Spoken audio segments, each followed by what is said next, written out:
The Trump administration has agreed to once again delay the deadline when tariffs on Chinese imports would rise. So discussion between the two sides continue to cover a range of issues from perceived trade imbalances to China conducting business with hostile governments. NBC's Matt Bodner reports from London. Thank you. Well, President Trump for the second time has postponed his tariff deadline on China. The new deadline is now November 10th. The White House says the delay will allow, quote, ongoing negotiations to resolve trade disputes and strengthen economic ties. This has been an ongoing story since Trump took office earlier this year. Since then, we've seen U.S. tariffs on China escalate step by step from 10% to 34%, then 84%, and finally 125%, before ultimately being rolled back to 30%. That's where we are now. The latest announcement extending the trade truce came just hours before both sides were set to again massively hike tariffs against each other.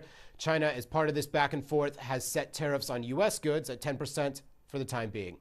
This all followed a series of talks in Geneva and Stockholm back in May that ran for about 7 days total. Further talks, according to the White House, will focus on balancing a trade deficit that amounts to nearly $300 billion.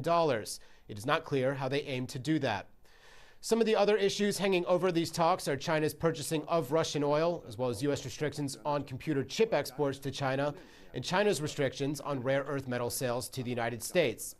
On that last count, there has been some positive movement in this process. Trump on Monday agreed with NVIDIA and AMD that they will be allowed to sell advanced AI processors to China in exchange for giving 15% of that revenue to the U.S. government. This follows a recent announcement from the Treasury Secretary that China had eased some restrictions on rare earth metals. Matt Bodner, NBC News, London.